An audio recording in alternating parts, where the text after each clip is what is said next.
Hey everybody, this is Rydo and we're back to another recording of Hearthstone. Today is Friday, March 1st. That means it's the end of the season. We're on the European account. We made it to rank 19, which will drop us back down to rank 23, I believe. Well, we got up to rank 18 for the chest, which really doesn't matter, frankly, if you get one or more rank up or not.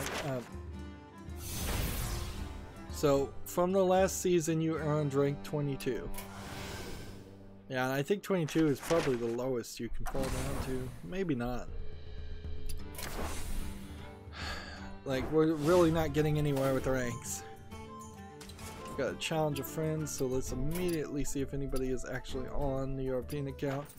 If anybody wants to jump on the European account, this would be the time. So... we've got a new pizza card back. We'll make our favorite. It kind of is our favorite. My favorite. It's like the first one that really goes in a different direction and looks interesting. Disenchant this gold card. And then mark these other cards as not new for as little as that's going to work. There's still one marked new. Well, whatever.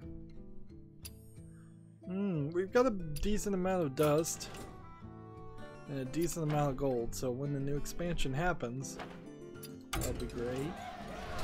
I've already done the tavern brawl, so it really is just gonna boil down to I don't want to be able to. I don't want to really re-roll a 60, and I definitely don't want to re-roll a 80.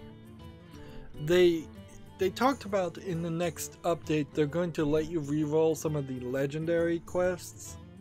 I don't know why you would do that, but I could see it, certainly, if you just don't have time for it or you just hate what the legendary requests require you to do. I guess right now we're just going to play Priest and Warlock. And we'll just play Priest and try to get up in the ranked. We have a ton of news, trying to burn through it pretty fast, not doing a great job on that. I say that every day, every stream at this point. But heck, if you're gonna actually talk about it, you have to actually talk about it, and that takes time. Some things just take time, unfortunately. Let's see. Alright, TechRaptor has an article, Dead or Alive 6 review - fame, without love. So, we'll scroll down to the bottom and get the general idea of what their reviews. They gave it an 8.0 great.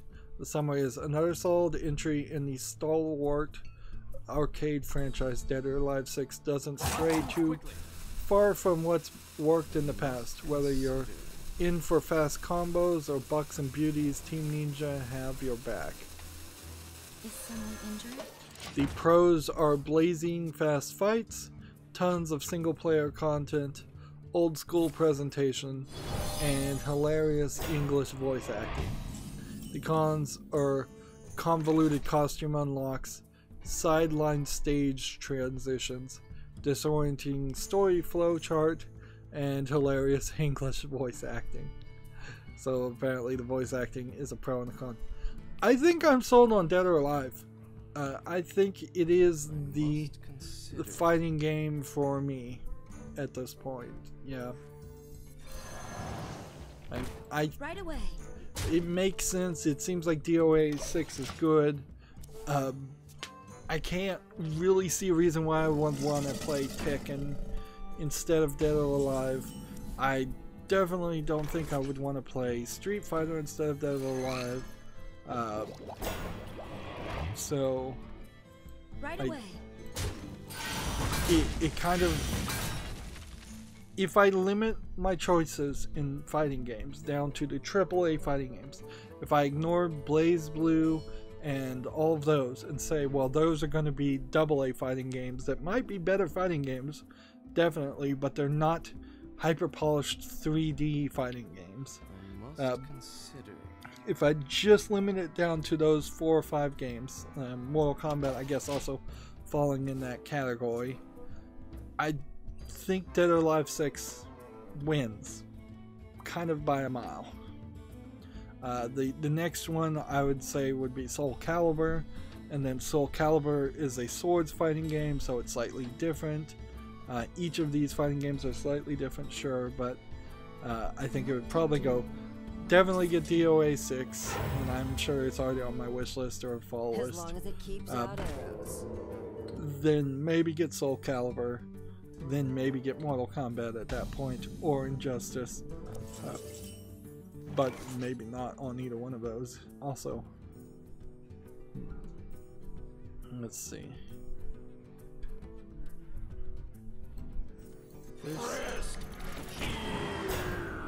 This and this and Right away. that, and then we'll just draw 2 cards.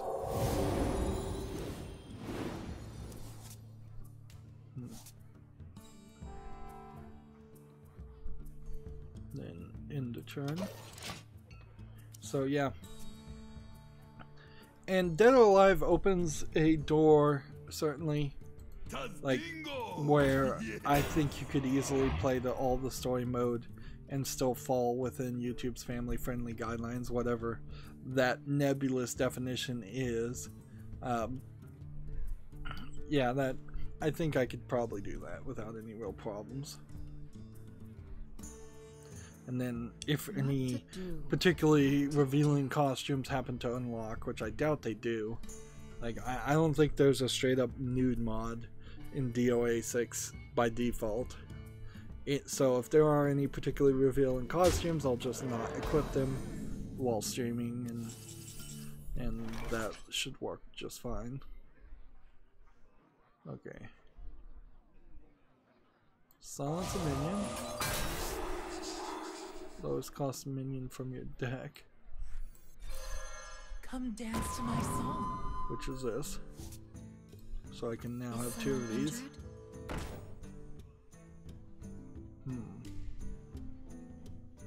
Then what do we Give that do? minion a turn to get ready. Just attack here, I suppose.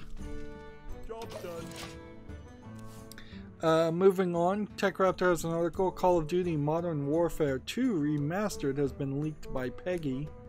So apparently Call of Duty 2 Modern Warfare Remastered, it's been rumored for some time according to TechRaptor. Apparently it actually is coming out. You kind of have to do that though, don't you? Like, all these first-person shooter, military shooter games, like, if the new versions aren't selling so hot, and even if the new versions are selling really hot, you still kind of have to do your best to get the next version of that out.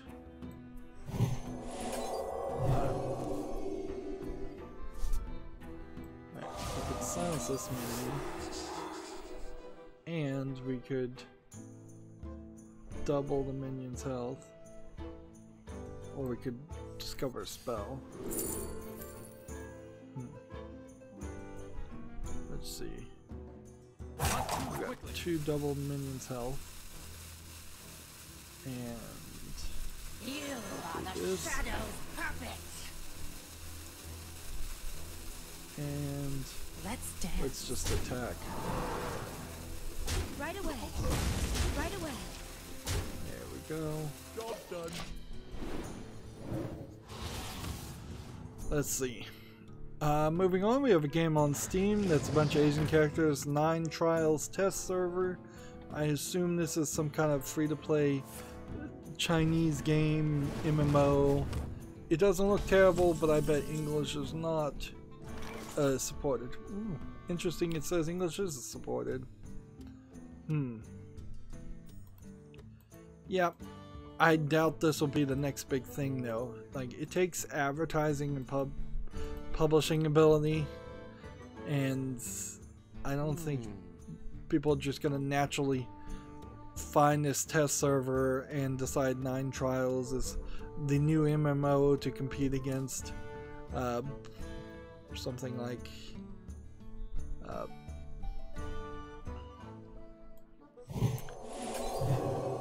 something along the lines of World of Warcraft. Alright.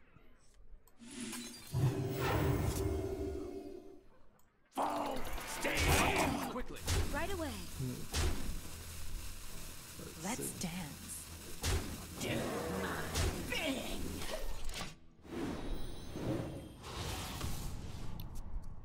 So yeah, that one's not making it to the fall list, of course. Next, we have a game on Steam called Commando Father that looks like it's just a top-down, like,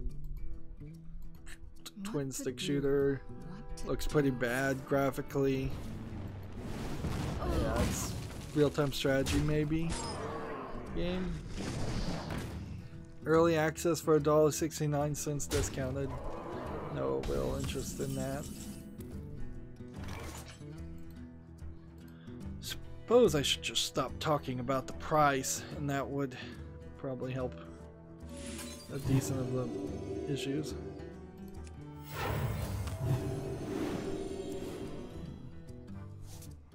Okay. You are the Shadow's puppet. Let's dance. Right away. Do my bidding. Let's go ahead and kill that. Let's see. TechRaptor has an article. Activision files annual report with the SEC signals a leaner 2019. We already talked about this. Basically, they said the 800 people that they're planning on laying off or have started laying off may negatively affect their company. Let's see. The bottom of this article says, looking forward to 2019, Activision expects a, quote, lighter slate of full game releases, end quote, a new Call of Duty, Sekiro Shadows Die Twice, Crash Team Racing, Nitro Fueled, and DLC for Black Ops 4, Hearthstone, and Overwatch are expected to be the most notable product releases for the newly restructured Activision Blizzard. And yeah, we already talked about it, but they do seem like they're going to try and put some more microtransactions and DLC into Hearthstone in the single player expansions in particular. We'll have to see how bad it is, but if it is something as bad as like arena tickets to do dungeon runs going forward, that might be the reason why they're going to let you re-roll those legendary quests, daily quests. Because if you get a daily quest that says, we'll give you a pack if you play 3 dungeon games, but then it costs over 100 gold to play 3 dungeon games, or even if it costs exactly 100 gold to play 3 dungeon run games, that's not worth it.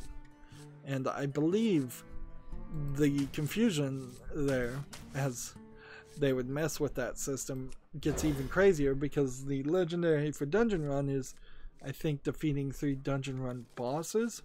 So if it costs 100 gold to play a dungeon run and you lose on the first boss, you might have to spend considerably more. But that's all speculation. It may be completely different system, or it may be a one-time thing where you have to pay a certain amount of gold to get expansions, which is what they used to do. So it's not like they haven't done this before, I guess.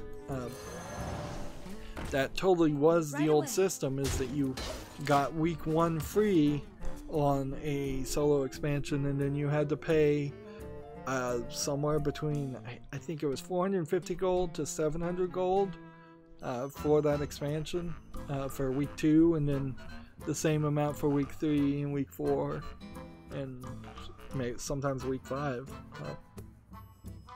So you were spending like 3,500 gold or something at the end for that expansion.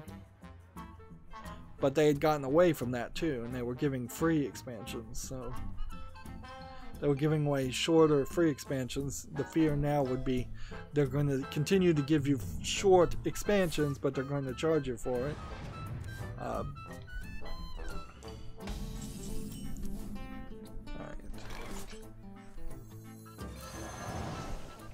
Let's see. Let's do this. And then do this. And then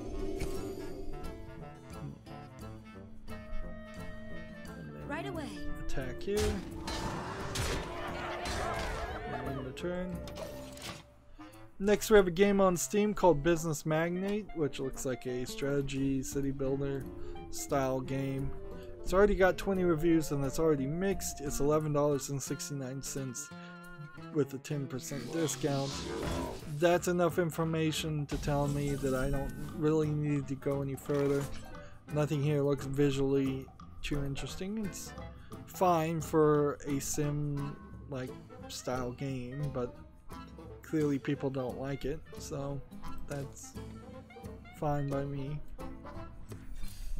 It's easy enough to ignore a game like that. You are the Shadow's puppet. Right away. Should I kill this guy?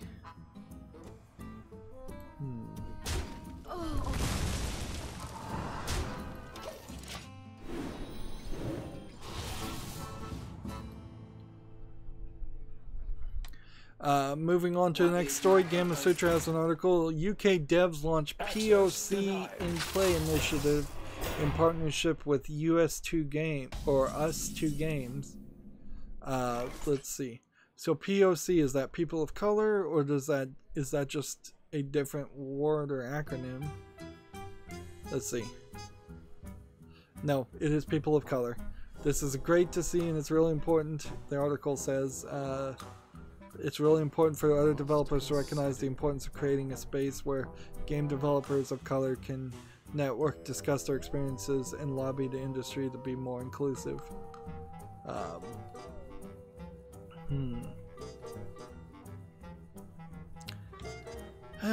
Yeah, and what do I want to say on this about that without getting into a rant?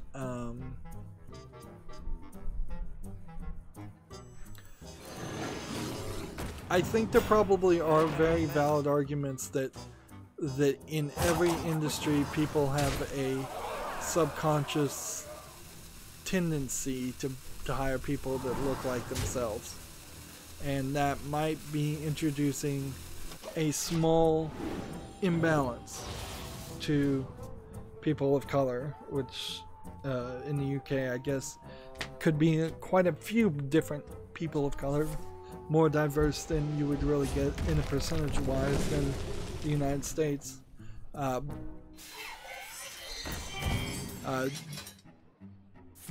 That being said, this is just segregation.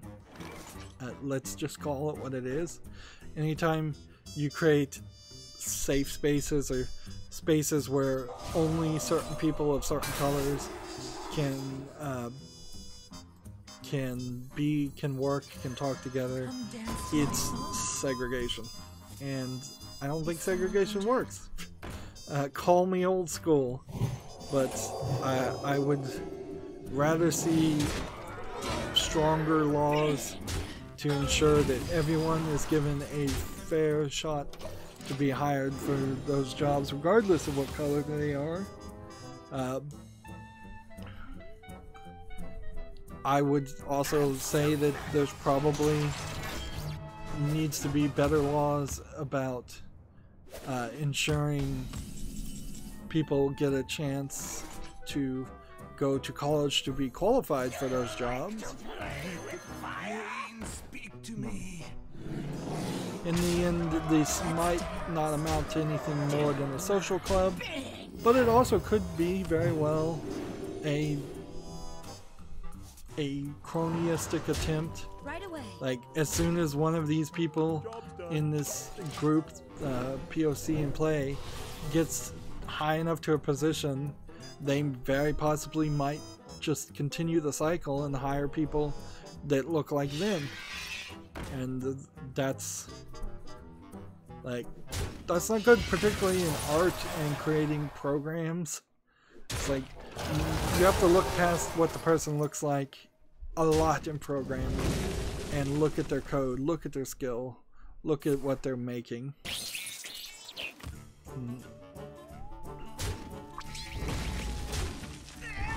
see.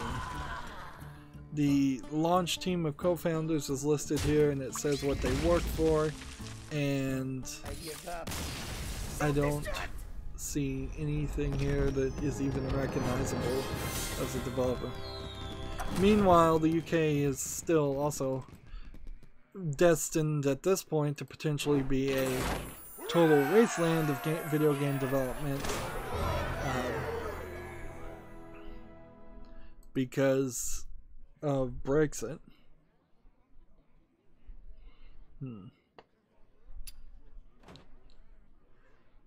Let's just keep on playing. I guess that's what we're supposed to do. Moving on, we have a game on Steam called Catch the Kids Pre-Simulator Game. This is obviously a troll game with asset flips and just a Roblox looking thing. It's $2.39, and that's more time than it deserves. Anduin versus So let's move on. Gamma Sutra has an article, Get a Job Embodied is hiring a junior scripter. That's in Pasadena, California.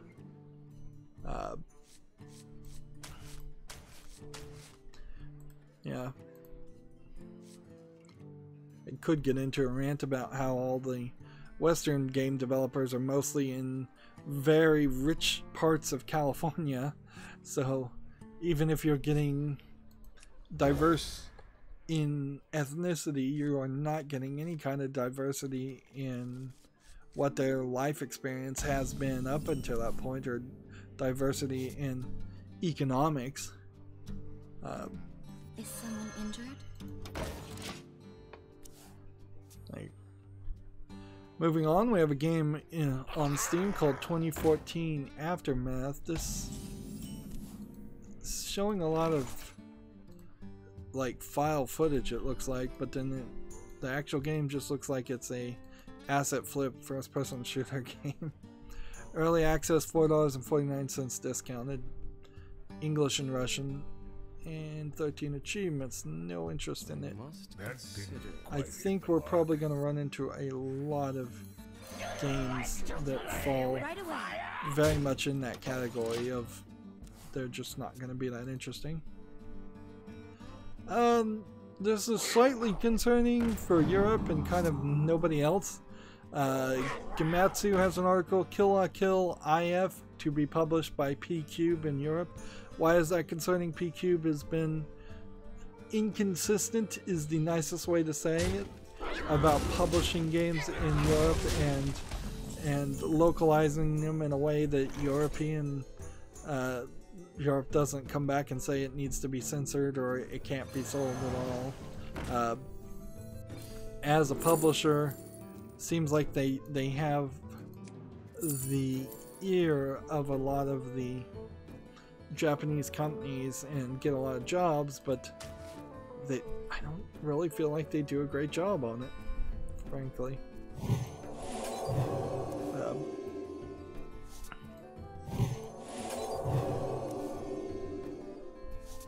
Right away. Let's see. The European version will both have the English and Japanese voiceovers. That's nice to know. And is there any real release date on this? Nope, it's just due out in 2019. So, still not sure how well Kill la Kill will be received. It's a little late on the anime. It's a couple of years too late on that. It's just going to be this fighting game. It'll probably do fine, but I wouldn't be surprised if it's just like, hey, look at this, isn't this a weird anime-based fighting game? that's nowhere as good as like Dragon Ball Fighter Z, and is probably pretty short. And it might very well be one of these games that just has a ton of DLC to buy for costumes. Moving on, Gematsu has an article, Last Idea, second teaser trailer announced. I joked that Last Idea being Square Enix's literal last idea of a game might be the beginning of the end for Square Enix. Now, there's some reason for that too. I mean, Final Fantasy was called Final Fantasy according to the story because they thought it was the last game they were going to make. Alright, so I'm looking at the trailer for Last Idea. It looks like it's a mobile game by the ratio. Looks like it has a decent amount of animation. They showed little bits of screenshots, and that's kind of it. Let's just keep on playing and see if we can ride the... yeah, they flashed in a 36-second trailer. They flashed many screenshots of what look like cutscenes and very little screenshots of what actually look like gameplay. My guess is you pick a custom character, you have a bunch of predefined looking anime characters that fight with you in cutscenes, and it's a fantasy JRPG mobile game. That's what I'm getting from the trailer. Let's see. Let's hold on to those. Here we can do a web peek for a second to just show the general look of the characters and the anime style. Pretty standard anime style. Nothing really remarkable about it. Next we have a game on Steam called Half Dead. What is this? It looks like the movie Cube. You're in a small room, potentially fighting against each other. Go through deadly rooms of multi-storied building, team up with other players, and make your way through. Yeah, this looks like that sci-fi series Cube. Rats or skulls? Seems like the rooms change up a little bit more and they're bigger than what they were in the movie. It's rated positively already, so I'm willing to give this one a follow. See, it's 10%. Half Dead and Half Dead 2, both apparently out? I don't understand. Oh, this is Half Dead 2, so Half Dead 1 already exists. The game has 42 achievements, which is a high amount. It's $4.49. I think I'm willing to put this on the follow list and see how this worked. Half Dead 1 is rated very positively, and it looks actually pretty awful in comparison.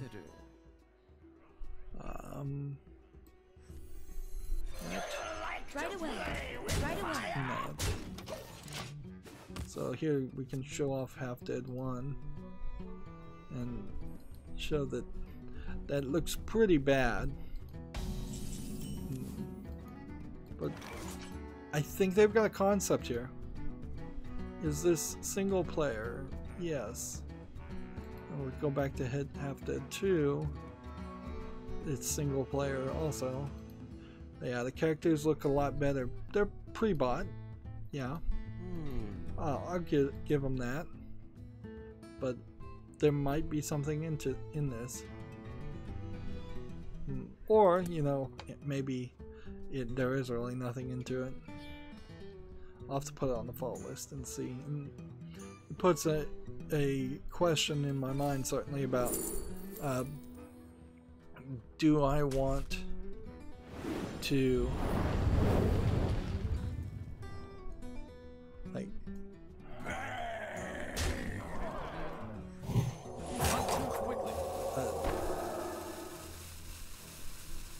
could silence this minion now.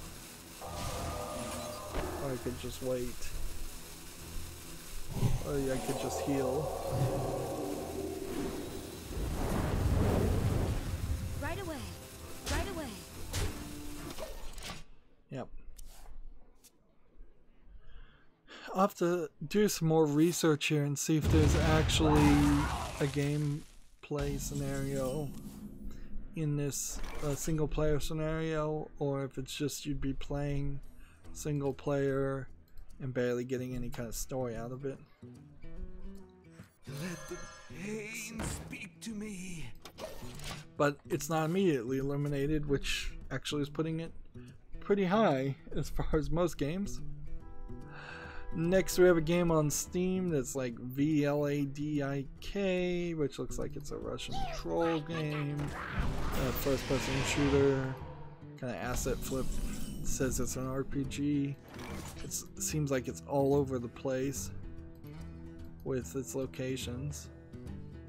Early access $4.99. There's a bundle for 14 items for $10.66. There's a bundle here for $18.55. It's English and Russian. Yeah, I think this is a Russian garbage game. Maybe not a troll game. Maybe just a garbage game. Come dance to my song. Bring the pain. Yeah, I'm gonna try. I've said this several times, but I'm gonna try to keep a separation in my mind between games that are clearly troll games and games that are just garbage games, regardless of where they come from. Right. Not quite there yet. You are the shadow's puppet. Let's dance. Next we have a game on Steam called Digging Dragon, which looks like it's not really my art style. It says it's a roguelike. I'm not sure I could get into this with this art style. It's the bigger problem, I think, is the camera is zoomed in too much. Like, I don't see how you could. Yeah, just look at how slow the game plays because the screen is the camera is zoomed in so much. $3.99. It's part of a bundle of 13 games for $30.80. Yeah, English, German, Chinese, and Russian. An odd combination of game languages. Yeah, I'm just not sold on this one. It's not. It's the camera angle more than anything. Silence and draw. And let's give this guy some more arms. Let's dance. Do my bidding.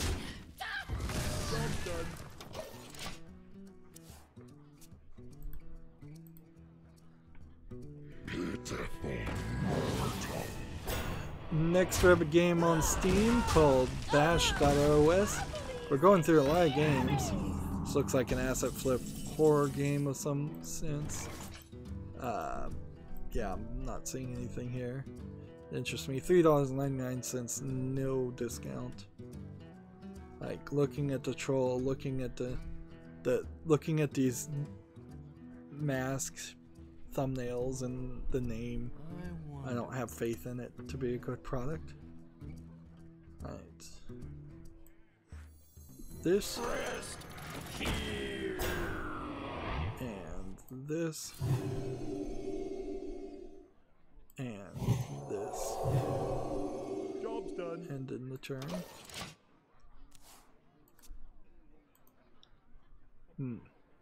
Really don't have time to talk about it, but last night was pretty bad for the TV shows I watch. Both the Orville, the second part of a two-parter episode, ended very obviously and kind of ruined the main bad guy for the entire series that they'd been setting up from the first episode, or started to ruin that. And then Brooklyn Nine-Nine just decided to be completely unfunny for an entire episode, which, like, that kind of sucks. I could get into that more, but it doesn't have anything to do with video games, so I don't think I will.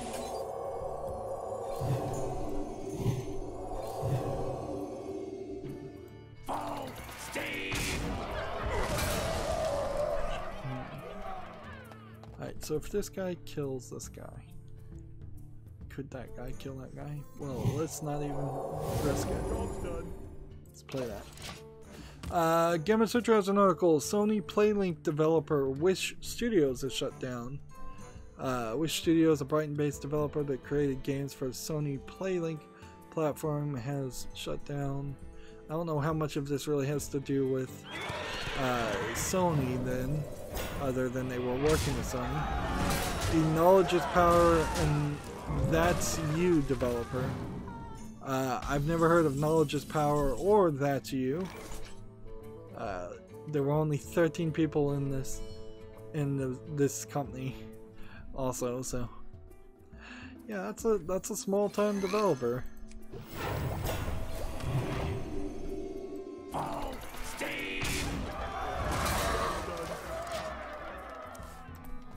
But okay, news nonetheless. GameIndustry.biz has an article. The merchandise firm Numskull forms games publishing division with Rising Star veterans or vets. Martin DeFries returns with new operation. So Numskull apparently has been making video game merchandise, I guess kitsch, stuff that most video game players do not care much about or get. Let's see. I wonder. The firm was famous for bringing Japanese games to the Western audience, including Harvest Moon, No More Heroes, and Deadly Premonition. Rising Star Games was acquired by Thunderful last year, and DeFries was replaced by former Nintendo Indie champion Ed Valentine. DeFries has 35 years. So, the founder of Numskull, or the company that was eventually called Numskull, was replaced, and now he's coming back, I guess is what they're saying. DeFries has a 35-year history in games, including stints at Sony and Ocean Software, and had run offices in the UK and US.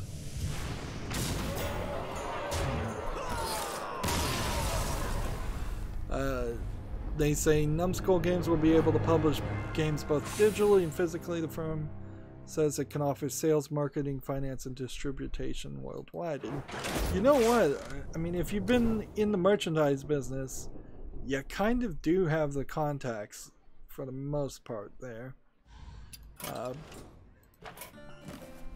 So they're not wrong. Come on. Let's go ahead and add the last person we played as a friend. And then kind of just gonna sit here and hope I can challenge somebody. Like, we've got 2 people. Alright. So then we're gonna just go quiet and cover the news while we're doing this. The thing that this is not telling me though is what like, it feels like they would very much be focused on publishing games that are in their wheelhouse. So I'm on their website, I googled them, and they have 1-4 scale Pac-Man machines, and those Pac machines I've seen all over the place. So they have the Pac-Man license. Let's see, if I click brands, it says Adventure Time, Crash Bandicoot, Far Cry, Marvel, Pac-Man, Rick and Morty, Spyro the Dragon, Tom Clancy, Anthem, DC, Fallout, Monster Hunter, PlayStation, Sega, Star Wars, Skyrim, Ni no Kuni 2, Harry Potter, Street Fighter, Xbox, Call of Duty, Devil May Cry, Nintendo Switch, Resident Evil, and Space Invaders and Tekken. So they're kind of all in the idea of selling slightly well-known products. That they aren't a publisher or importer of particularly niche, I meant to say niche, not cliche, products. Pac-Man's pretty recognizable. Of course, there's also tons of clones of this Pac-Man scaled thing. I think even like Hallmark had a Pac-Man ornament. As far as Numbskull Games, they're on their website, so I have to applaud them for updating their website quickly. And they have a whole game section and everything already ready to go. Actually, Numbskull Games took them to a different website. Alright, here we go.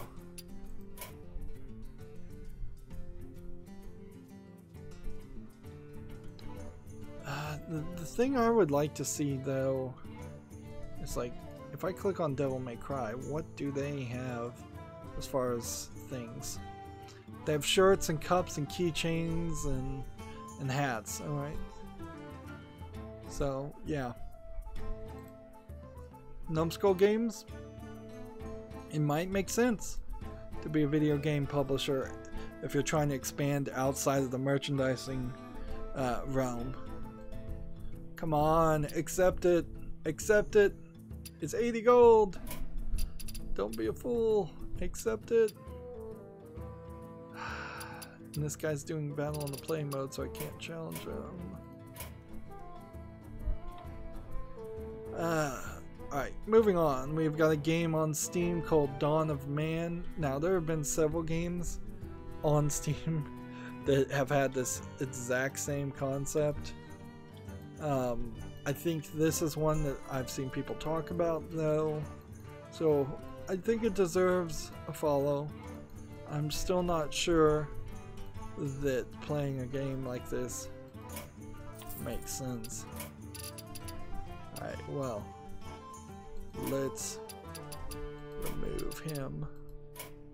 If you're not gonna take 80 gold, I have no business. Alright.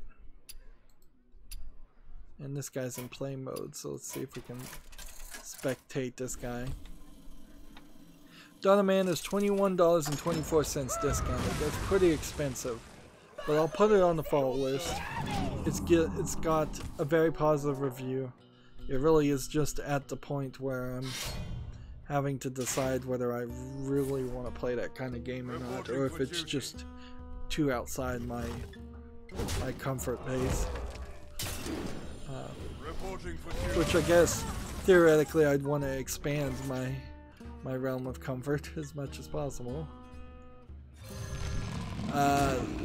Next we have a game on Steam called Bob's Cat Challenge, which looks like it's a platformer where you're collecting cats. It doesn't look like it runs particularly well. It has very good visual polish on it, unfortunately.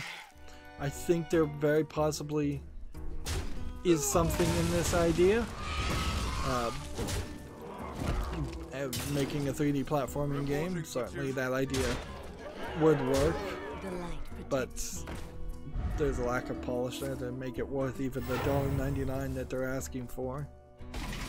And there is something to be said, if you put cats in your game, it has to be a really good game, otherwise it feels like you're just specifically trying to get people's attention,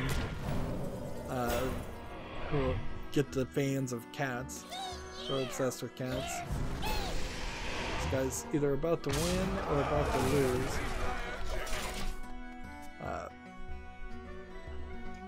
So it's kind of an exciting game.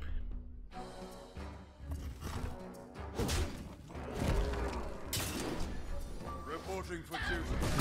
Handle it.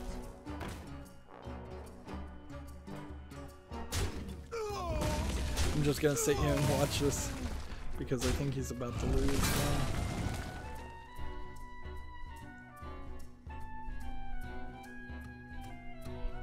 What can you do? You could summon all the friendly demons that died this game. And you could silence this guy.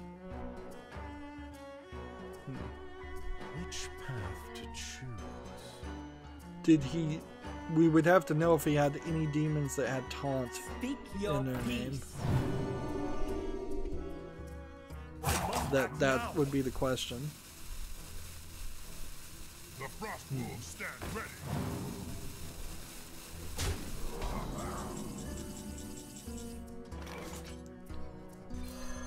A bargain forged in blood and shadow.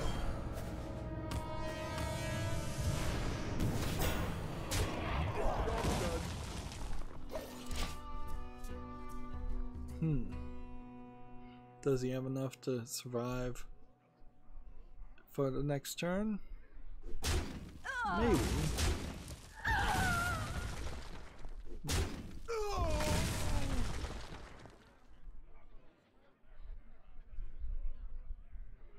Yeah, he's like 1 health, 1 damage short. If this guy could do 1 damage, then this guy could attack and win. Out of my jungle. So he's trying to discover a taunt minion that potentially would do 1 damage or silence a minion. The light dims, but we fight. Didn't get it.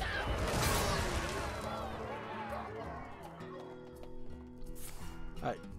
Well, this is gonna go back and forth, it feels like. Yeah, I don't know how you win here.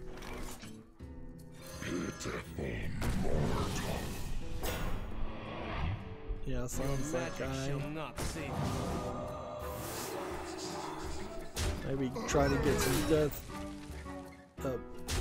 get some armor, and then play taunt while you're at it. Shields up! Job's done.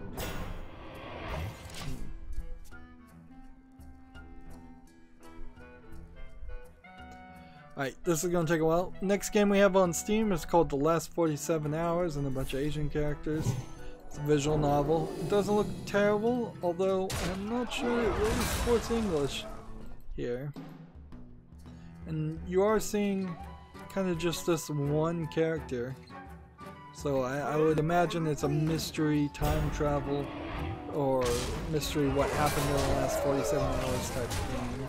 It's $1.79, which is far too low for a visual novel game. Here you have a bundle of 4 visual novels that are $19.58, which is still too expensive. It's English and Chinese. Yeah. I don't know if I trust this one, frankly. See, this puts me in a weird bind because, like, I want good Chinese games out there. If there are going to be good Chinese games, For now. if you lost, they probably are going to come from the visual novel perspective first before anything else. So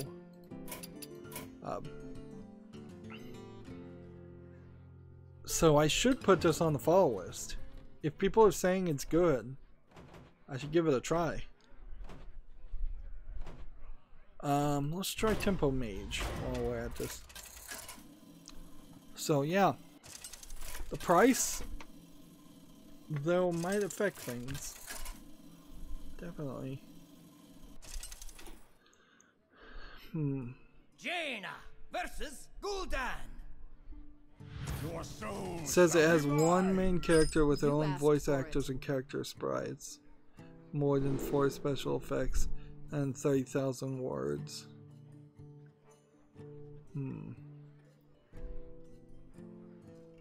Let's see. I'd almost want to see the reviews, but none of them are in my language, apparently. Yeah, this has to go on the fall list for just the reason that I need somebody to confirm to me how long this visual novel is. Even if it was short, though, that's not a big deal at a low price. We have turned our curse into our strength. Like, a short visual novel makes sense. Yeah. So that goes on the fall list. We'll see if anybody in English can review and tell me if how long it is, which is my main concern. Alright. Next we have Dead or Alive 6, which is mixed, so 67% positive. I don't know if maybe that is because it has a bad PC port. That might be the killer here. So I was going to put this on the follow list, but seeing this mixed reviews actually knocks it down. It's tagged with sexual content and nudity also, which is surprising because I didn't think it really would have nudity in it. Let's see. Time runs out on you. Just like you. Just play. The negative review I see is no custom lobbies and a $100 season pass, more like all pass. Okay, I had heard about the $100 season pass. That is really unacceptable. But yeah, I wasn't planning on buying this game at full price anyways. I was going to wait until it had a considerably high discount. The next negative review says, I do like the gameplay, but I don't like always fighting a lot of strangers. For me, playing a fighting game is about sharing the experience with friends, and maybe sometimes I'll play against random. It's not all the time. So no custom lobbies, no way of playing with friends. Horribly overpriced. Already £100 worth of DLC after I paid £80 to get it on the first day. Half the characters of DOA 5, even though the price is double as high as the 05's launch price. No tag mode. Feels like Dead or Alive 5. So this is Koei Tecmo that published this, and yeah, people are not happy about the pricing. Which this is typically how Japanese people treat their fans. So yeah, it's not really unexpected by me. I guess that bumps this down to the idea of putting it on the follow list. Maybe Dead or Alive 6 is not the game to get. Maybe it is closer to, maybe I should just play Dead or Alive 5 right now. Looking at the more like this. And one of the games they recommend is Vanguard Princesses from 2014. Interesting. I'm just gonna open a bunch of these fighting games.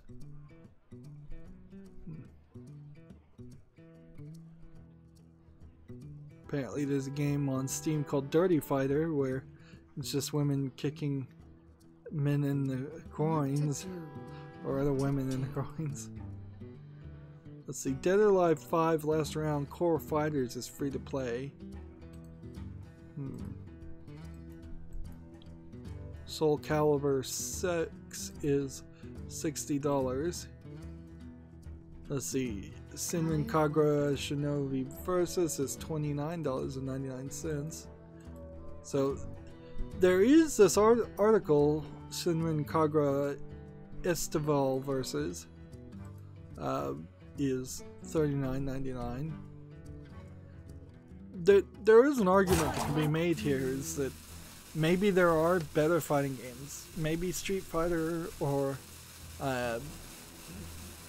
one of the other games is the smarter move, and then if you want the ninjas in lewd outfits, maybe you get a second game that focuses on solely. Maybe Dead or Alive 6, for its price tag, is too much of a middle ground product.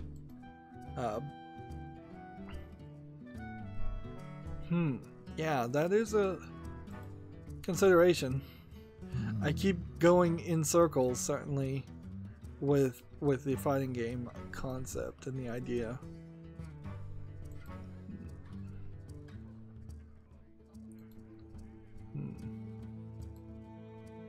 Like Soul Calibur 6 also is at 64% mixed in the last 30 days, although overall it is 80% positive.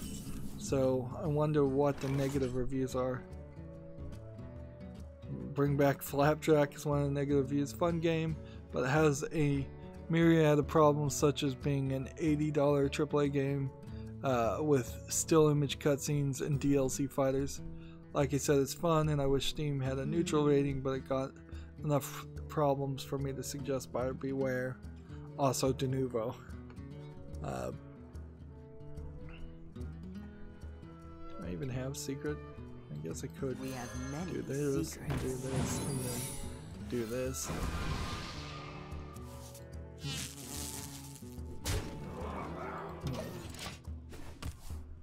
Let's see. Another negative review for Soul Calibur is the game shipped with very low content in the way of creating custom characters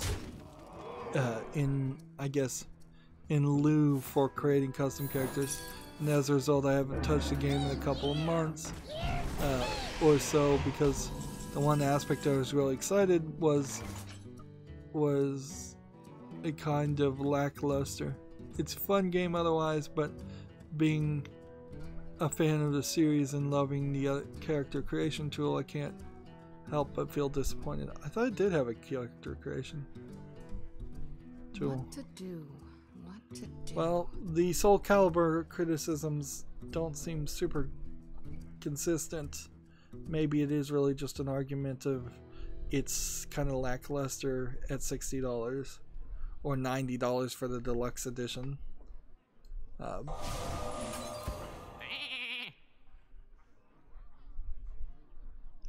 see.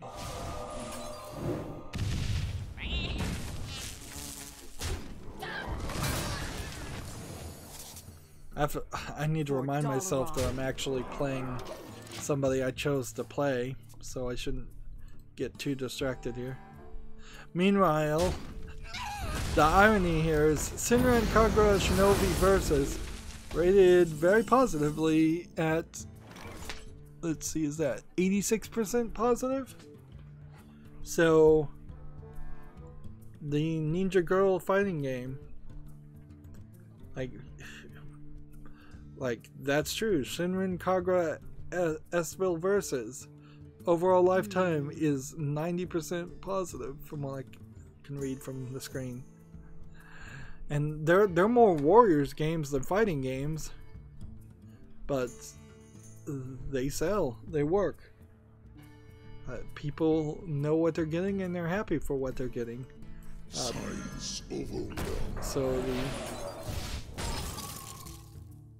I mean, what can you really say about that?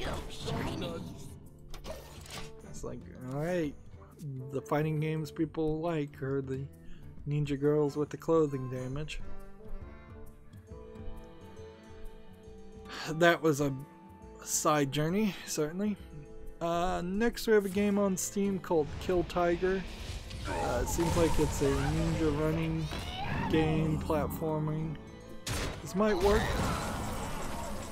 This really is just going to boil down to how much of this there is and how good it is. It's $6.99. I don't know if this developer has made anything else. So it's English and Chinese. It deserves a follow. It deserves a chance. Alright, draw a secret. Incredible discovery. The next secret I play is free. This in the turn.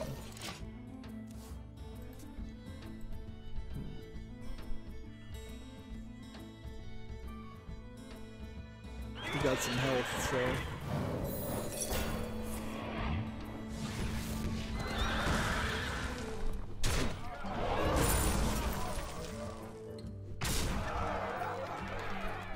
See, I can do 7 damage right now and kill this guy.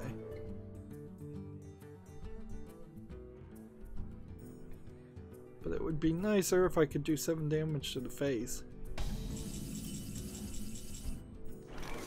2 random minions to the hand.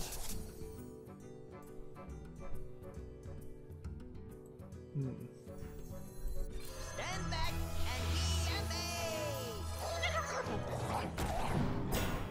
There we go. We'll just end the turn there. Next we have a game on Steam called Sine Wave. It looks like it's a kind of basic MS Paint platformer. Nothing impressive here. $4.24 discounted. English only, yeah. That's not making it to the follow list. Gematsu has an article, Dead or Alive 6 launch trailer. I think since we already have looked at Dead or Alive, there's really no reason for me to watch the launch trailer. But I'll do it anyways because heck, we'll just see how it sells itself.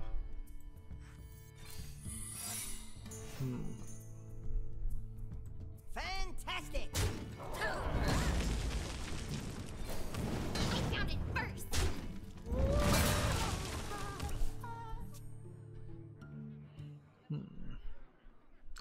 Yeah, the launch trailer is really just So sweet. characters fighting.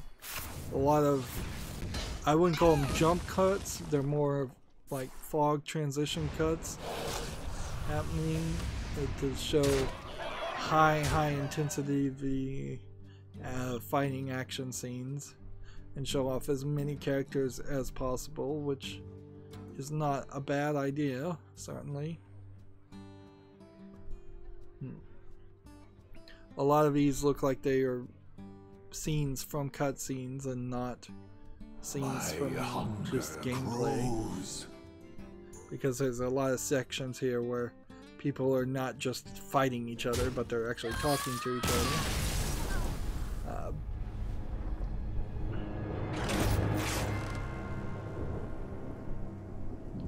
Which, okay, that's cool. Like, that is kind of what I would be interested in, is a story in the Dead or Alive series, and I think the Dead or Alive series has had some story. I don't know if it's particularly good or not. Apparently, if you get Season 1 pass, you get some wedding dresses and different costumes. Yep. Alright, so what do we want to do here? Let's play at least one more game. Let's try Mid-Range Hunter. Yeah. Nothing particularly remarkable in the trailer or worth mentioning. It's just a bunch of characters fighting. Versus Valera. Next we have a game on Steam called Ski Drive Biathlon, which, no, not a terrible thought. Like, we could have 2 or 3 biathlon games made, as long as they're good. This is $4.89 with a 30% discount. It's English, Russian, German, and Chinese, which again is a weird choice. Although those 4 languages do cover almost all areas.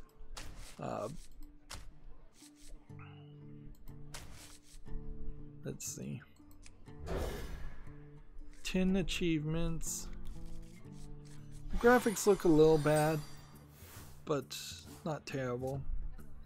It doesn't require VR, which is a good point for me. So I'm willing to put this on the follow list and see what people say about it. If anybody ever buys Ski Drive Biathlon, I'm willing to give it a chance. What I'm not willing to give a chance is this game, Bartender Flare Game, which looks like it's just a garbage asset flip thing. This looks terrible. The concept's kind of funny. Like, the game is basically, I would guess, a rhythm game where you're flipping bottles and showing off your bartending flair. 10% off for $17.99. Yeah, that's gonna be a hard pass. The concept really boils down to something that would make more sense as a mini game than as a standalone game. I could see in a lot of mini games potentially having to serve a drink and pretend like you're a bartender. That feels right in line with like the Hitman series, where you're Agent 47 and you have to prepare a drink in some kind of like quick time event mini game. Or you could certainly make it a full-on rhythm game, but I'm not sure that I just don't know how many people that interests. To my side. Next we have a game on Steam called Crash Dummy, which looks like it's a platformer. It looks like it's got some polish on it, so it deserves a chance. So I'll put it on the follow list. There once was a man from Gildan. The idea of a Crash Dummy potentially having abilities that revolve around him crashing himself into walls or springs is an interesting thought. This is $9.79 discounted. English says it's E10 plus. Maybe that's true, maybe it's not. Yeah, that deserves a chance.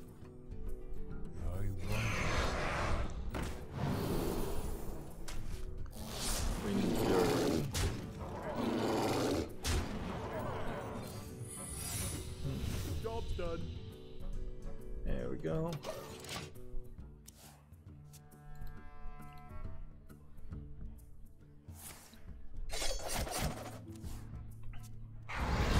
Moving on, next we have a game called Deadly Kingdom, which looks like it's an asset flip game.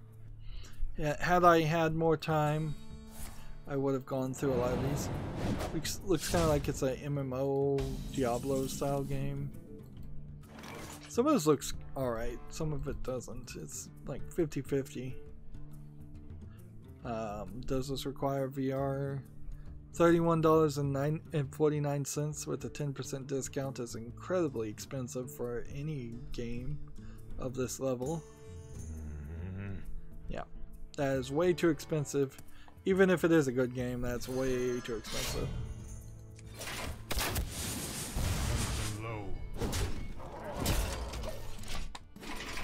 So yeah, that's not making it to the follow list.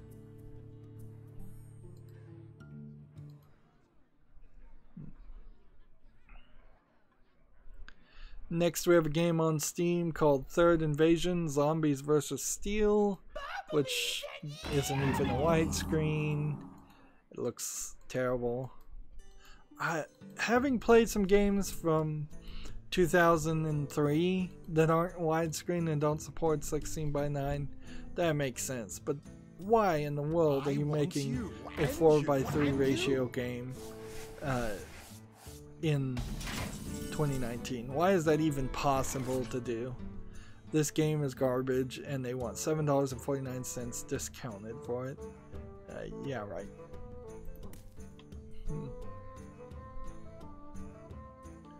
Could summon this, or we could do this, or we could do this.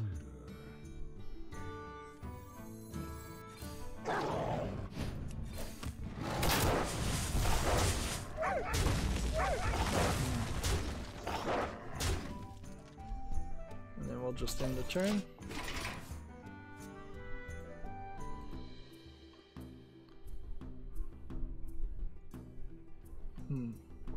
Next, we have a game on Steam called Astrog, which looks like it's just some random wild backgrounds in a flying around, like, shoot 'em up. I guess you maybe even call this a top-down twin-stick shooter in space. Background images like this are just going to be incredibly distracting. I would never want to play a game like that. $13.49 discounted. Yeah, right. Back over here. We are ready for this.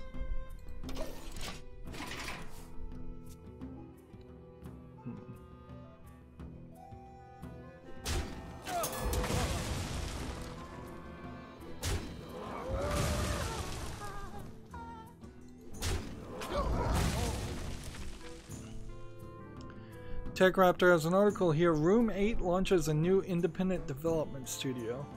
Room 8 is the group that they're launching a separate independent development studio called Dragon's Lake Entertainment. The studio is currently set to focus on major console and PC game creation and partnerships.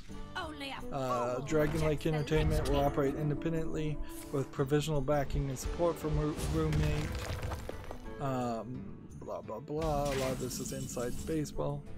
Let's see. The question is, what in the world has Room 8 done? So we're gonna have to. So many of these articles don't even. They don't even make sense. I wonder. Like, Room 8 film. Is there some other thing called Room 8 though, or is it the film industry organization setting up a video game organization?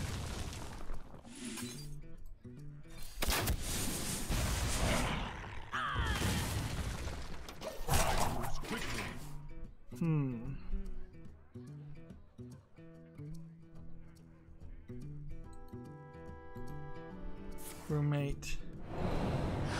Let's see. Game. Room 8 games. Room 8 studio. Game development co-development partner.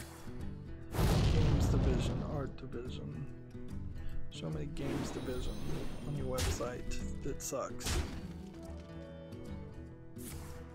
They worked on Oxenfree, an Escape Quest series, and a game called Survivarium, and a Mahjong Saga, most recently.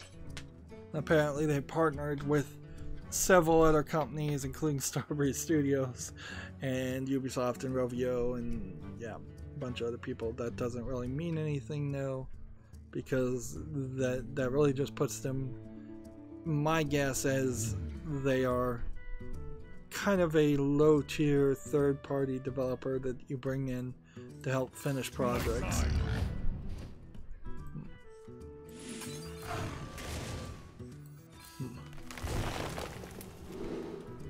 Let's see. Actually, I think I have a victory here. I could have easily lost there. Easily. Because I was just not paying enough attention on the Hearthstone. Alright. let's take that again. One more game. So yeah, Roommate makes a new publishing division. We'll have to see if what or anything.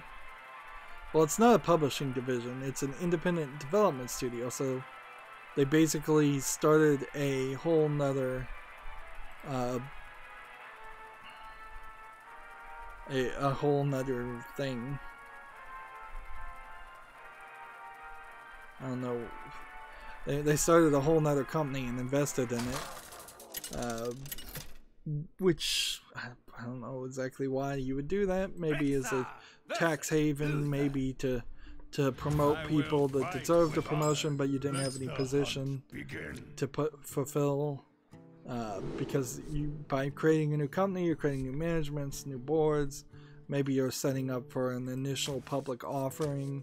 That would make some sense, certainly,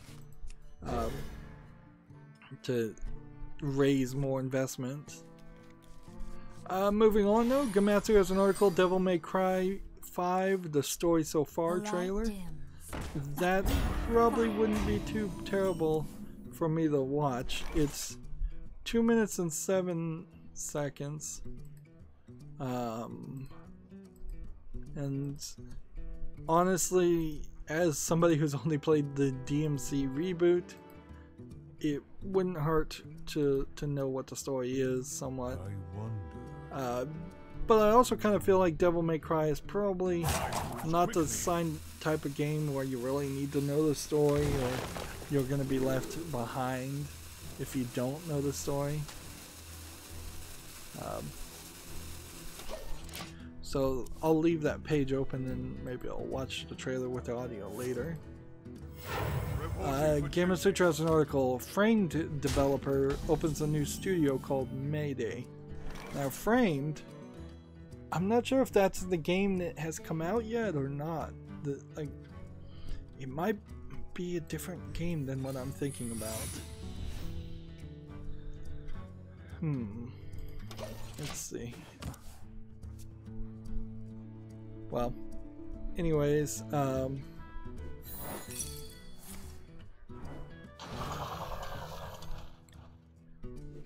let's see.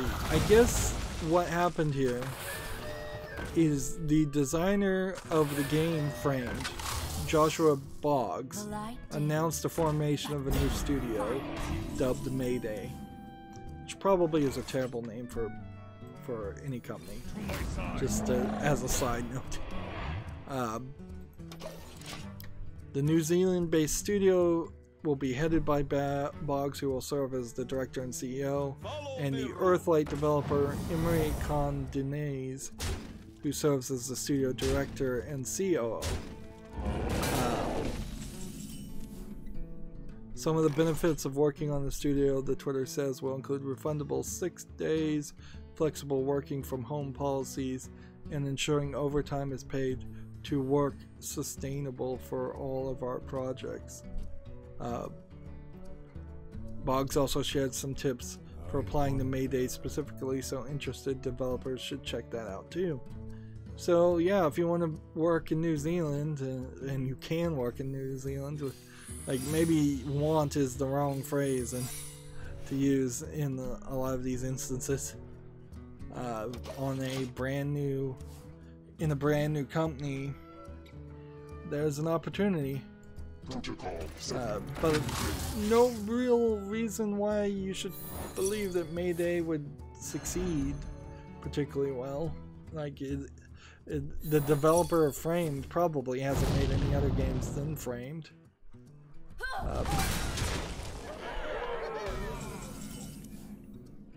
Yeah. A lot of the times it seems like people just put the cart before the horse, and they're just not thinking things through as well as they probably should. GameIndustry.biz has an article, Tencent adds a quote digital lock to certain games in China. Honor of Kings PUBG Mobile players under 13 will need a parent or guardian's permission to play either game. I imagine this will continue to be the path that Tencent goes down over and over again is that they're going to become more and more oppressive. Is that the term to use there? Or more and more in line with the oppressiveness of the Chinese government and their policies. Whether they even want to or not, it's just what's going to happen. And I don't even know if there really is a way for a company to move out of one country into another. Like, you could shift a lot of your business assets and earnings and try that, but most countries would stop that from happening in any big number. Like, if Google didn't want to be in the United States anymore, I don't think Google would get away with moving somewhere else. Even though they already kind of have significant business dealings outside of the United States. It's through like subsidiaries. Also, I guess I can't really be too critical of Tencent adding a digital lock for kids under 13. Honestly, it's not a bad idea to give parents more power in 1/3 chance that it's the one I wanted, and that was not the one I wanted. Let's see. We'll take that, and then okay. What can we do? This is 3-1, so we'll do that one. And then we'll do 4 and 3, I guess. I'm playing way too well, considering all I have to really do is that. Like, I'm trying too hard on that one. Let's go one more game.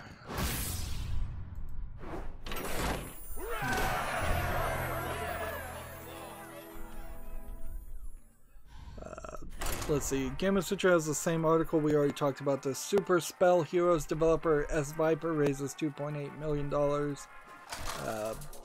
Nothing really new. Let's see. It's a 10 developer company.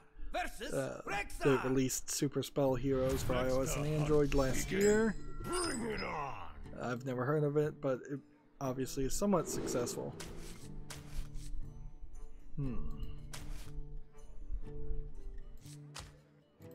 Yeah, we don't need that right now. Game of Sutra has another article. Get a job. Ascendant Studios, Ice, Insomniac Games, and more are hiring.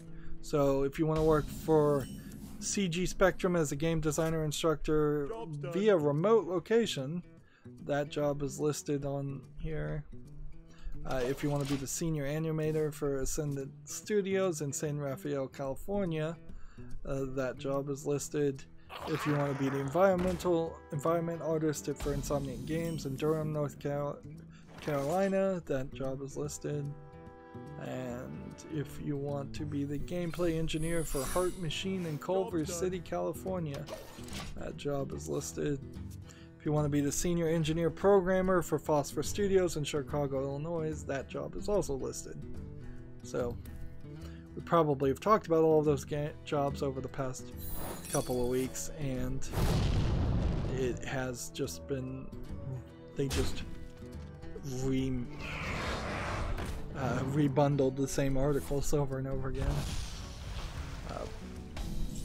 Here we have that same article, we already talked about that. Game of Sutra has the same article. Palladius rebrands itself as Dear Villagers, plans to focus on PC and console titles. Nothing really to say there. Can I do all of this?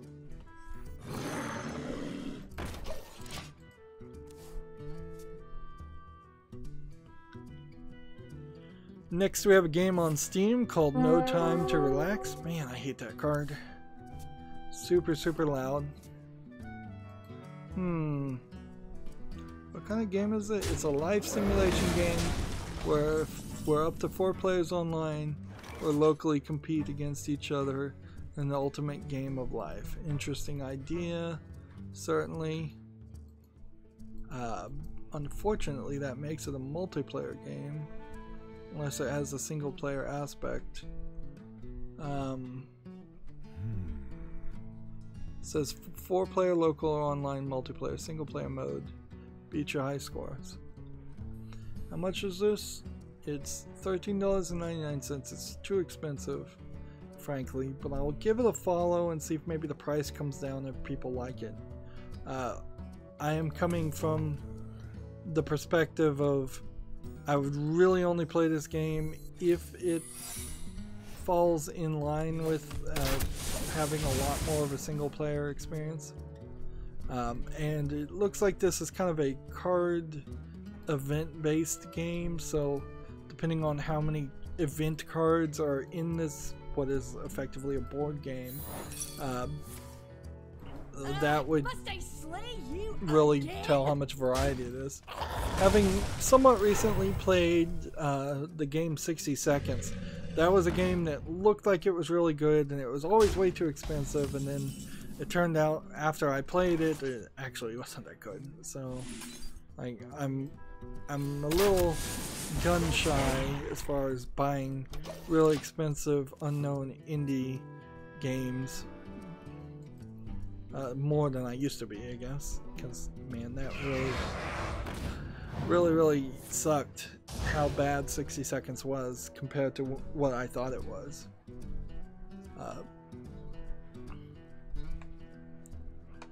Next we have a game on Steam called The Cradle of Ruin, and then a bunch of Asian characters. It's an RPG maker visual novel style game. This I would probably call an art style more than just a lack of ability to draw. Like, I think this is an art style. That being said, this is clearly a more finished or different art style than what, like, this compared to this are very different looking of the versions of the same character. 30% off for $2.09, which makes it too cheap, and it's Japanese and Chinese. Japanese version is free to play. Let's see. So this is a publisher publishing something that was free to play. Anyways, I'm willing to give this a chance still, though. Like, but I don't know how long it is or how good it is. That's where people need to come in and review it. Job done. So I'll put it on the follow list. Give it some time.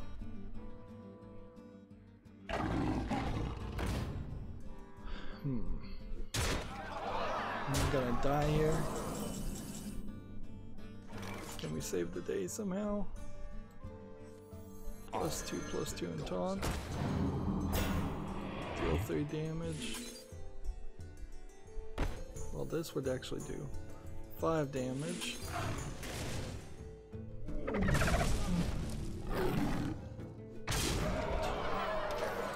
Next we have on Steam Glass Masquerade 2 Illusions, which is surprising because, like, I think Glass Masquerade 1 just got ported to either the Xbox or the Switch, or both. I have the first game on my wish list for this because it looks like it's kind of a cool puzzle game doing something slightly different. So I'll put this on the fall list too. I mean, I can already put it on the wish list actually. There's no real reason to not. It's already met my standards of other people have played it and liked it. Glass Masquerade 2 is $4.49 discounted and sports a bunch of languages. Now, here we are at this point. We've gone an hour and 30 minutes, which is about how long I'm trying to do these streams. We've gotten all the European account quests done.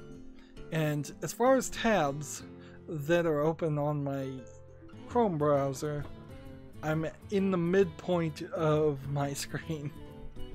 Which doesn't mean I'm actually halfway through with all the news. It just means that at a certain point, if I don't continuously close everything past the midpoint, I'll just have to go past the screen. And unfortunately, Chrome does not wrap around. So once you have about 100 tabs open, you're having to use the keyboard to hit Control Tab to move forward, which is annoying. Anyways, that has nothing to do with what I'm doing right now too much. So that's going to be it for this recording. Stay tuned if you're watching live. As always, I ask you to like, share, subscribe, comment, and watch every second of my videos. If you want to friend or follow me on any social media sites, there's a whole bunch of links down below in the description box. And if you want to support me even further, there's a link to Patreon, or you can friend me on Steam and gift me a game off my wishlist. Or you could also get the Humble Neptunia bundle from humblebundle.com and give me those Steam codes directly through Twitter direct message. I take any Steam codes, frankly, through Twitter, but that's always a little confusing whether I already own the game or not. Thank you for watching. Have a good evening.